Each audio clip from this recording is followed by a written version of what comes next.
नमस्कार, स्वागत आहे तुमचं सुषमा आज किचनमध्ये। आज आपण लिंबू लोणच्याचे दोन प्रकार पाहणार आहोत। पारंपरिक पद्धतीनं केलेलं फोडीचं गूळ साखर न वापरता एक लोणचं आहे आणि साखर घालून केलेलं लिंबूचं क्रश लोणचं आहे। क्रश लोणचं जे केलेलं आहे ते तुम्ही उपवासाला पण खाऊ शकता।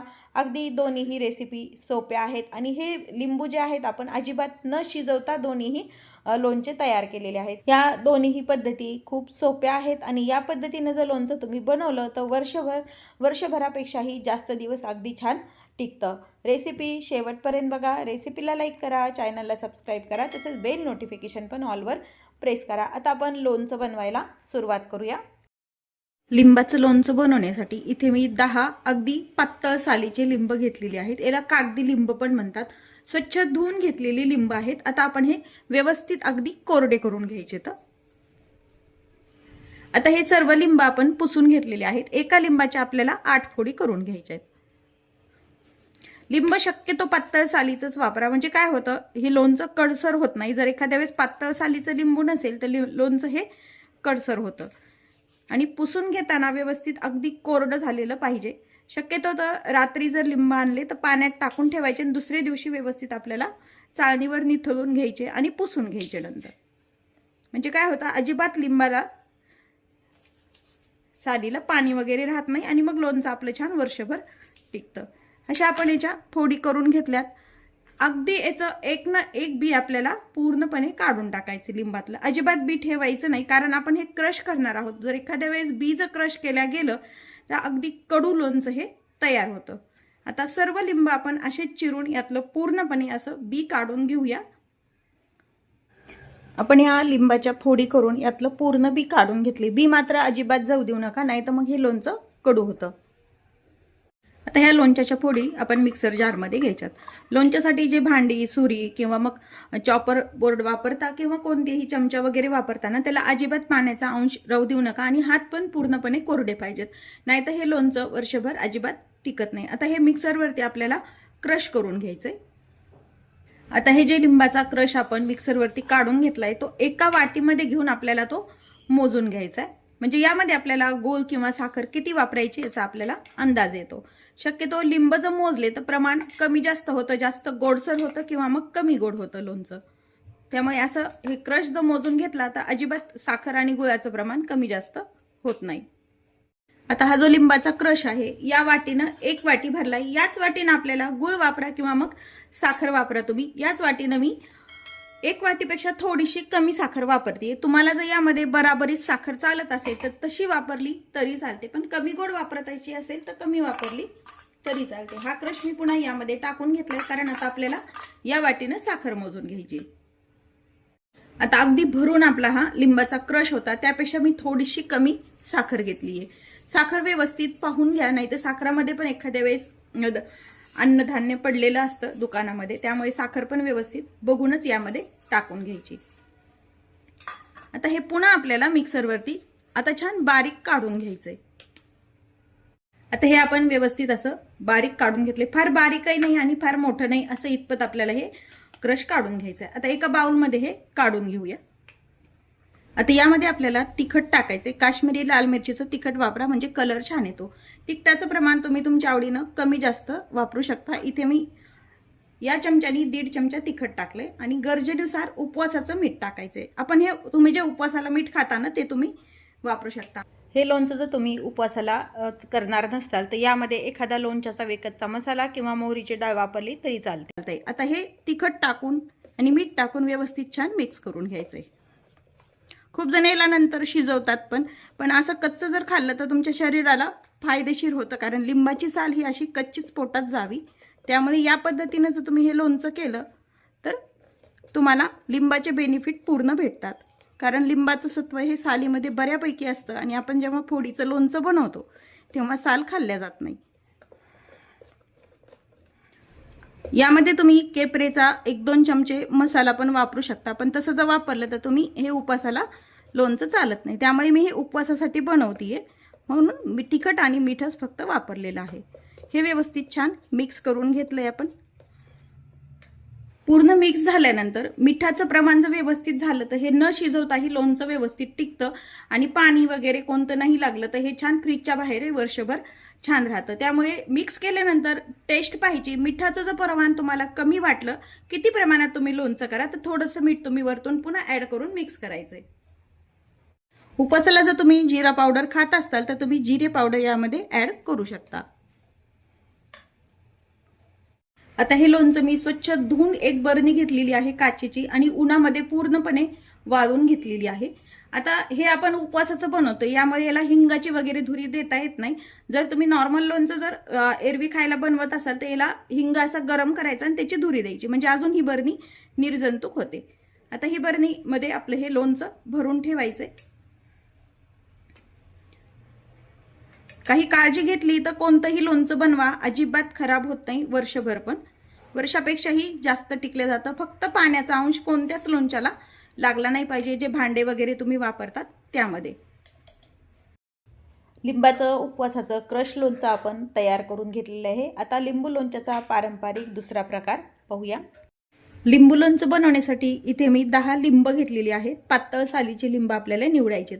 हे बाजारातून आणल्यानंतर व्यवस्थित पाण्यामध्ये टाकून स्वच्छ धुवून घ्यायचे। 1.5 ते 2 तास पाण्यामध्ये ठेवायचे आणि स्वच्छ धुवून आणि पुसून ठेवून घ्यायची। त्याच पद्धतीने मी हे स्वच्छ धुवून आणि पुसून घेतलेले आहेत।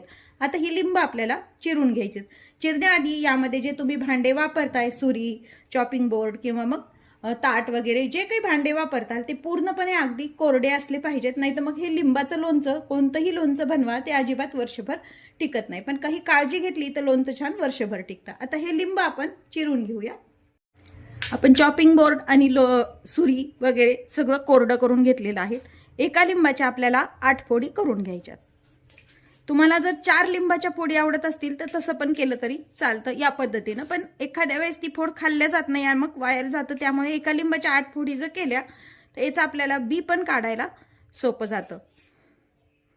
या पद्धतीनं आपण बाकीचे लिंब पण चिरून घ्यायचे आहेत आणि यातलं आपल्याला सर्व जवळजवळ निघेल तेवढं बी हे काढून घ्यायचे। बी जर लिंबामध्ये राहिलं तर एखाद्या वेळेस हे बी अगदी कडवट लागतं, मग त्यामुळे लोणचं हे कडू होतं। आणि शक्यतो लोणचं बनवताना लिंबाचं पातळ सालीची लिंब वापरा। जाड सालीची जर लिंब वापरली तर मग ते पण लोणचं कडू होतं। कागदी लिंब म्हणतात याला, त्या पद्धतीने तुम्ही हे घ्यायचे आहेत। आता हे सर्व लिंब आपण या पद्धतीने चिरून यातलं बी काढून घेऊया। लिंबाच्या फोडी करून यातलं पूर्ण बी मी इथे काढून घेतलेलं आहे। आता यामध्ये आपल्याला 2 टेबलस्पून मीठ घालून घ्यायचंय आणि 1 चमचा हळद घालायची। त्याच चमच्याने हळद आणि मीठ लावून हे छान मिक्स करून घ्यायचंय आणि 3 दिवस आपण याच भांड्यामध्ये किंवा मग तुम्ही बरणीमध्ये, ज्या बरणीत लोणचं घालणार आहेत त्यामध्ये पण तुम्ही हे ठेवू शकता। आता हे व्यवस्थित हळद आणि मीठ लावून लिंब आपण 3 दिवस याच्यात छान मुरू द्यायचे, तर म्हणजे हे लोणचं अगदी छान होतं टेस्टला आणि अजिबात वर्षभर ते 2 वर्ष पण हे खराब होत नाही। लिंबाच्या आपण सर्व फोडीला छान हळद आणि मीठ लावून घेतलेलं आहे। याचं झाकण लावून घ्यायचं आणि 3 दिवस हे व्यवस्थित असंच मुरू द्यायचे। फक्त 1 दिवस झाले की खालीवर हे आपल्याला डब्यावरचं हलवून घ्यायचं। असं 3 दिवस याला व्यवस्थित मिक्स करून आपल्याला मुरू द्यायचंय। आता 3 दिवसानंतर पाहूया। हळद आणि मीठ लावून ठेवलेले लिंब आपण 3 दिवसानंतर पाहूया। मधून मधून दर दिवशी मी थोडंसं चमच्याने याला हलवून घेतलेलं आहे। आता पूर्ण 1 कोरडा चमचा घ्यायचा, अजिबात पाणी नसलं पाहिजे आणि थोडंसं खालीवरी करून घ्यायचंय। याच पद्धतीने मी 2 ते 3 दिवस ठेवल्यानंतरही रोज एकदा त्याला स्वच्छ अशा कोरड्या चमच्याने हलवून घेतलेलं आहे। यात थोडंसं पाणी निघालेलं आहे फोडींना, ते आपण काढून घ्यायचं एका वाटीमध्ये। थोडंसं अगदी थोडं पाणी सुटलेलं होतं ते पूर्ण काढून घेतलंय। आता यासाठी लागणारे आपण मसाला तयार करूया। आता लिंबू लोणच्यासाठी आपल्याला मसाला तयार करायचा आहे। इथे मी 2 चमचा मोहरीची डाळ घेतलेली आहे। हा जो आपला पोहेचा चमचा असतो त्याने हे सर्व प्रमाण घेतलंय। याच चमच्यानी अर्धा चमचा हिंग घेतलाय, अर्धा चमचा मेथी दाणे घेतलेत, याच चमच्यानी अर्धा चमचा हळद घेतली। आवश्यकतेनुसार तिखटाचं प्रमाण तुम्ही कमी जास्त करू शकता आणि मीठ याच चमच्यानी 1.5 चमचा आपल्याला वापरायचंय। आता यातलं हे साहित्य जे आहे ते काही भाजून घ्यायचंय आपल्याला। इथे मी मसाले जे आहेत लोणच्याचे त्यातले काही साहित्य आपल्याला भाजून घ्यायचे, त्यासाठी इथे मी कढई गरम करायला ठेवलेली आहे। कढई आपली गरम आहे। ही जी आपण मोहरीची डाळ घेतलेली आहे ही यामध्ये टाकून फक्त ड्राय रोस्ट आपल्याला करून घ्यायची। तेल वगैरे काही वापरायचं नाहीये, फक्त गरम, म्हणजे काय होतं भाजून घेतल्यानंतर लोणचं जास्त काळ टिकल्या जातं। डाळ 2 मिनिट भाजून झाली। यामध्ये मेथी दाणे टाकून घ्यायचे अर्धा चमचा। यामध्ये खूप जण लवंग आणि मिरी पण वापरतात, खूप जण बडीशोप वापरतात। आपल्या आपल्या आवडीनं बरेच जण मसाल्यामध्ये ह्या लोणच्याचा बदल करू शकतात, पण मी शक्यतो हे बेसिक मोहरीची डाळ आणि मेथी तर आवश्यकच आहे यामध्ये वापरायला। हे दोन्ही पण छान भाजून झाले। आता गॅस बंद करून घ्यायचा आणि यामध्ये आपल्याला जी हिंग पावडर आहे ती पण टाकून घ्यायची। मीठ जे घेतलेलं आहे ते 1.5 चमचा ते पण टाकून घ्यायचे, म्हणजे हे पण थोडंसं आपलं गरम होतं आणि मॉइश्चर कमी होतं मसाल्यातलं। आणि हळद पण यामध्ये टाकून थोडंसं गरम कढईमध्ये, गॅस पूर्ण बंद आहे आपला आणि त्यामध्येच हे असं भाजून घ्यायचंय। कोणतंही लोणचं करताना मीठ हळद जर भाजून घेतली तर लोणचं छान टिकतं। आता ही कढई आपण खाली उतरून घेऊया आणि मग नंतर यामध्ये आपण जे तिखट वापरणार आहोत ते पण यामध्ये मी गरम करून घेणार आहे, पण एकदम गॅसवरती असताना टाकू नका, नाही तर मग तिखटाचा असा ठसका उडतो।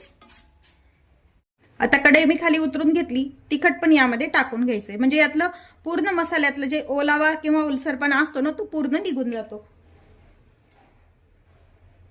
पण तिखट मात्र खाली गरम कढईतच टाका आणि हे थोडंसं हलवून घ्यायचंय। आणि एका डिशमध्ये आपण हे काढून घेऊया, एका ताटामध्ये हे काढून घेतलंय कढईतून, नाहीतर जास्त वेळ झाल्यात करपले जातो मसाला कढई गरम असल्यामुळे। आता हे थोडंसं थंड करून घ्या।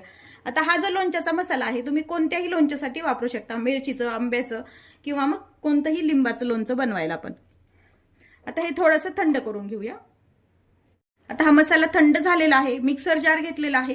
मिक्सर जार पूर्णपणे कोरडा असला पाहिजे, स्वच्छ धुवून उन्हामध्ये वाळवून अगदी पुसून घ्यायचा आहे। कोणतेही लोणचं बनवताना, मसाला बनवताना किंवा लोणचं बनवताना भांडे जे आहेत अजिबात ओलसर नसले पाहिजेत। आता हा मसाला जो आहे यामध्ये पूर्ण टाकून घ्यायचा आहे आणि फक्त अगदी 2 मिनिटच आपल्याला हे फिरवून घ्यायचंय।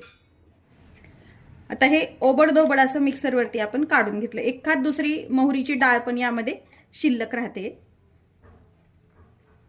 आता हा जो तयार केलेला मसाला आहे हा पूर्ण लोणच्यावरती आपल्याला टाकून घ्यायचा आहे।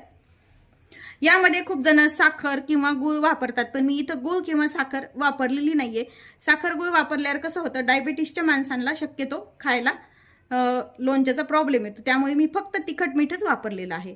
पूर्ण मसाला आपण यामध्ये टाकून घेतलाय आणि व्यवस्थित कोरड्या चमच्याने हे छान मिक्स करून घ्यायचंय। यामध्ये अजिबात मी तेल वगैरे काहीही वापरणार नाहीये। यामध्ये तुम्ही गूळ किंवा साखर जर वापरायची असेल तर त्याच चमच्याने 2 ते 3 चमचे गूळ किंवा साखर वापरायची। इथे मी मोठं स्टीलचं भांडं वापरले, काचाचं भांडं नसल्यामुळे माझ्याकडे। तुमच्याकडे जर काचाचं भांडं असेल तर शक्यतो लोणचं मिक्स करायला पण तुम्ही काचेचं भांडं वापरा। आता हे छान मिक्स करून घेतलेलं आहे। हे आपण व्यवस्थित छान मिक्स करून घेतलेलं आहे। 2 ते 3 दिवसांनी बऱ्यापैकी फोडी आपण मुरू दिल्यामुळे मऊसर होतात, पण 2 ते 3 दिवसांनी हे लोणचं अगदी खायला तयार होतं। आता एक मी स्वच्छ काचेची बरणी स्वच्छ धुवून घेतली आणि उन्हामध्ये वाळून अगदी बिलकुल पाणी न राहील अशी आपण कोरडी करून घेतलेली आहे। हे लोणचं जे आहे यामध्ये आपल्याला आता भरून घ्यायचं। शक्यतो भरून घेण्यासाठी तरी काचेचीच बरणी वापरा। प्लास्टिक वगैरे मध्ये जर तुम्ही भरलं तर लोणच्याला वेगळ्या प्रकारचा वास पण येतो आणि लोणचं टिकत नाही। लोणचं जास्त काळ टिकण्यासाठी फक्त काळजी एकच घ्यायची की जे भांडं आपण वापरतो ते अजिबात ओलसर नसलं पाहिजे। मिठाचं आणि हळदीचं प्रमाण अगदी योग्य पाहिजे, म्हणजे कोणतंही लोणचं बनवलं तर ते अजिबात खराब होत नाही। वर्षभरापेक्षाही जास्त दिवस टिकणारं आपलं लिंबाचं लोणचं हे तयार आहे। लोणच्याचे दोन्हीही प्रकार आपले तयार आहेत। हे लोणचं तयार करून तुम्ही फ्रीजच्या बाहेर पण वर्षभरापेक्षाही जास्त दिवस टिकते। फक्त थंड हवेच्या ठिकाणी हे लोणचं दोन्ही पण ठेवा आणि लोणच्याला कोणतीही ओले किंवा खराब हात लागू देऊ नका, नाहीतर हे लोणचं वर्षभर अजिबात टिकत नाही। पद्धतीनं लोणचं नक्की करून पहा। तसेच तुम्ही लोणचं कसं बनवता हे कमेंट करून नक्की सांगा। तुम्ही जर माझ्या चॅनलवर नवीन असाल तर चॅनलला सबस्क्राईब करा, रेसिपीला लाईक करा, तसेच रेसिपी शेअर करायला विसरू नका। अशाच नवीन रेसिपीसोबत पुन्हा भेटूया। तोपर्यंत बाय बाय। व्हिडिओ पाहिल्याबद्दल धन्यवाद।